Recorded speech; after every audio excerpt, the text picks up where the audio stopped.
ಆ ಜನರ ಮಧ್ಯೆ ಅವರಲ್ಲಿ ತಪಾಸಣೆ ಮಾಡುವಂಥದ್ದು ಮತ್ತು ಅವರಿಗೆ ತರಬೇತಿ ನೀಡುವಂಥದ್ದು ಮತ್ತು ಚಿಕಿತ್ಸೆ ಕೊಡುವಂಥದ್ದಕ್ಕೆ ಮತ್ತು ಇದು ಮೊದಲೇ ಪ್ರಿವೆಂಟ್ ಮಾಡಬೇಕು.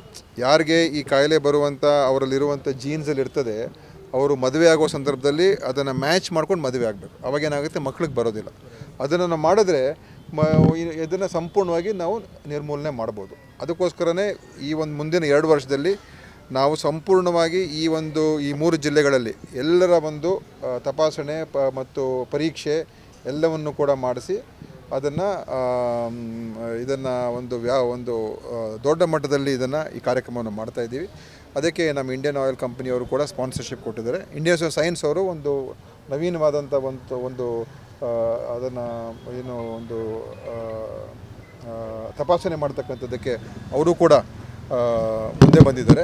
ಸೊ ನಮ್ಮ 3 ಜನ ಇದನ್ನು ಕೈ ಜೋಡಿಸಿ, ನಮ್ಮ ಆರೋಗ್ಯ ಇಲಾಖೆ, ಇಂಡಿಯನ್ ಇನ್ಸ್ಟಿಟ್ಯೂಟ್ ಆಫ್ ಸೈನ್ಸು ಮತ್ತು ಇಂಡಿಯನ್ ಆಯಿಲ್ ಕಂಪನಿ ಕಾರ್ಪೊರೇಷನ್ನು, ನಾವು 3 ಜನ ಜೊತೆ ಸೇರಿಕೊಂಡು ಈ ಸಿಕ್ಕಿಲ್ ಸೆಲ್ಲನ್ನು ನಿರ್ಮೂಲನೆ ಮಾಡಬೇಕು ಉದ್ದೇಶದಿಂದ ನಾವು ಇವತ್ತು ಕಾರ್ಯಕ್ರಮವನ್ನು ಅಂತಾರಾಷ್ಟ್ರೀಯ ಸಿಕ್ಕಿಲ್ ಸೆಲ್ ಅನೇಮಿಯಾ ದಿನಾಚರಣೆಯನ್ನು ಮಾಡ್ತಾಯಿದ್ದೀವಿ ಮೈಸೂರಿನಲ್ಲಿ.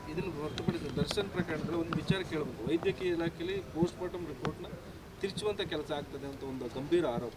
ಅದೇನು ನಿಮ್ಮ ಗಮನಕ್ಕೆ ಏನಾದ್ರು ಬಂದಿಲ್ಲ? ಇಲ್ಲ, ನನ್ನ ಗಮನಕ್ಕೆ ಏನದು ಬಂದಿಲ್ಲ. ಆದರೆ ಖಂಡಿತವಾಗಿಯೂ ಪೊಲೀಸವರು ಎಲ್ಲ ರೀತಿಯ ಮುನ್ನೆಚ್ಚರಿಕೆ ತಗೊಂಡು ತನಿಖೆಯನ್ನು ಮಾಡ್ತಾ ಇದ್ದಾರೆ ಮತ್ತು ಇದರಲ್ಲಿ ಯಾವುದೇ ರೀತಿಯಲ್ಲೂ ಕೂಡ ತನಿಖೆ ತಪ್ಪುದಾರಿಗೆ ಹೋಗ್ತಕ್ಕಂಥದ್ದಕ್ಕೆ ಅವಕಾಶ ಇರೋದಿಲ್ಲ.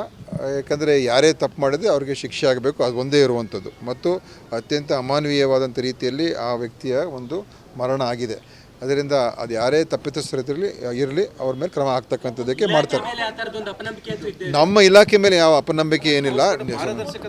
ಅದು ನೋಡೋಣ, ಆ ಥರ ಇದ್ದರೆ ಬೇಕಾದ್ರೆ ಪೊಲೀಸ್ ತನಿಖೆಯಲ್ಲಿ ಗೊತ್ತಾಗ್ತದೆ ಅದು ಯಾವ ರೀತಿ ಆಗಿದೆ ಅಂತ. ಆದರೆ ನನಗಂತೂ ತನಿಖೆ ವಿಚಾರ ನಾವೇನು ಹಸ್ತಕ್ಷೇಪ ಮಾಡ್ತಾ ಇಲ್ಲ. ಪೊಲೀಸರು ಏನು ಹೇಳ್ತಾರೆ ಅದರ ಪ್ರಕಾರ ನಾವು ಮುಂದೆ ಸಹಕಾರ ಕೊಡ್ತೀವಿ. ನಮ್ಮ ಇಲಾಖೆ ಇರ್ಬೋದು, ವೈದ್ಯಕೀಯ ಶಿಕ್ಷಣ ಇಲಾಖೆ ಇರ್ಬೋದು, ಯಾರೇ ಇರ್ಬೋದು. ಸರ್, ಇತ್ತೀಚಿನ ದಿನಗಳಲ್ಲಿ ಸಾಮಾಜಿಕ ಆರೋಗ್ಯ ಹದಗೆಡ್ತಾ ಇದೆ ಅನ್ನೋ ಒಂದು ವಾತಾವರಣ ಸೃಷ್ಟಿಯಾಗಿದೆ ಅಂತ ಅನ್ಸಲ್ವಾ ಸರ್, ಇಂಥ ಬೆಳವಣಿಗೆಗಳಿಂದ?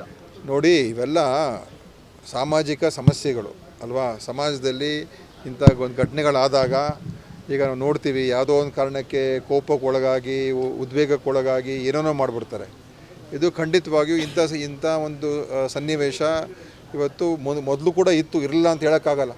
ಮೊದಲು ಕೂಡ ಇತ್ತು, ಇವತ್ತು ಕೂಡ ಇದೆ. ಅದನ್ನು ಒಂದು ಕಡೆ ಸರ್ಕಾರದ ಜವಾಬ್ದಾರಿ ಏನಂತ ಹೇಳಿದ್ರೆ, ಇಂಥ ಘಟನೆಗಳಾದಾಗ ತಪ್ಪು ಮಾಡಿದ್ರೆ ಕ್ರಮ ತಗೊಳ್ಬೇಕು. ಮತ್ತು ಸಾಮಾಜಿಕವಾಗಿ ಇದನ್ನು ಯಾವ ರೀತಿ ಎದುರಿಸಬೇಕು, ಅದು ಒಂದು ದಿವಸದ ಕೆಲಸ ಅಲ್ಲ. ಅದು ಸಮಾಜದಲ್ಲಿ ಇನ್ನು ಶಾಂತಿ, ನೆಮ್ಮದಿ ಮತ್ತು ಪರಸ್ಪರ ಪ್ರೀತಿ, ವಿಶ್ವಾಸ ಅದು ಬೆಳೆಸುವಂಥ ರೀತಿಯಾಗಿ ನಾವು ಹೆಜ್ಜೆಗಳಿಡಬೇಕಾಗ್ತದೆ ಅಲ್ವಾ. ಅದಕ್ಕೋಸ್ಕರ ಕ್ರಮಗಳು ತಗೊಳ್ಳಿ. ಅತಿರೇಕದ ಅಭಿಮಾನ ಜಾಸ್ತಿ ಆಗ್ತಾ ಇದೆ ಅನ್ಸಲ್ವಾ ಈ ರೀತಿಯಾಗಿ? ಈಗ ಅತಿರೇಕದ ಅಭಿಮಾನದಂತೆ ಅದೇನೇ ಮೂಲಭೂತ ಸಿದ್ಧಾಂತ ಅಂತ ಹೇಳೋದು. ಅತಿರೇಕ ಒಂದು ಅಭಿಮಾನ ಎಲ್ಲಿಂದ ಬರ್ತದೆ? ನಾವೇ ಸರಿ, ನಾನು ಮಾಡಿದ್ದೇ ಸರಿ, ನನಗಿಂತ ದೊಡ್ಡವರು ಯಾರಿಲ್ಲ ಅಂತ ಭಾವನೆ ಬಂದಾಗ ಅದೇ ಅತಿರೇಕಕ್ಕೆ ಕಾರಣ ಆಗೋದು.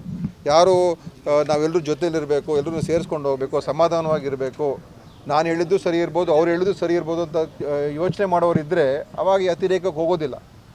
ಅದರಿಂದ ಈ ಅತಿರೇಕಕ್ಕೆ ಹೋಗ್ತಾ ಇರುವಂಥದ್ದು ನಮ್ಮ ದೇಶದಲ್ಲಿ ಬೆಳವಣಿಗೆ ಹೆಚ್ಚಾಗಿದೆ. ಸಹನೆ ಕಮ್ಮಿ ಆಗ್ತಾಯಿದೆ, ಸಹಿಷ್ಣುತೆ ಕಮ್ಮಿ ಆಗ್ತಾಯಿದೆ. ಅದೆಲ್ಲ ಒಳ್ಳೆಯದಲ್ಲ, ಸಮಾಜಕ್ಕೆ ಒಳ್ಳೆಯದಲ್ಲ. ಅದಕ್ಕೆ ಅದರ ವಿರುದ್ಧ ನಾವೆಲ್ಲರೂ ಪ್ರಯತ್ನ ಮಾಡಬೇಕು. SSTV ಸಿನಿಮಾ ಜಗತ್ತಿನ ಕ್ಷಣ ಕ್ಷಣದ ಸುದ್ದಿಯೊಂದಿಗೆ.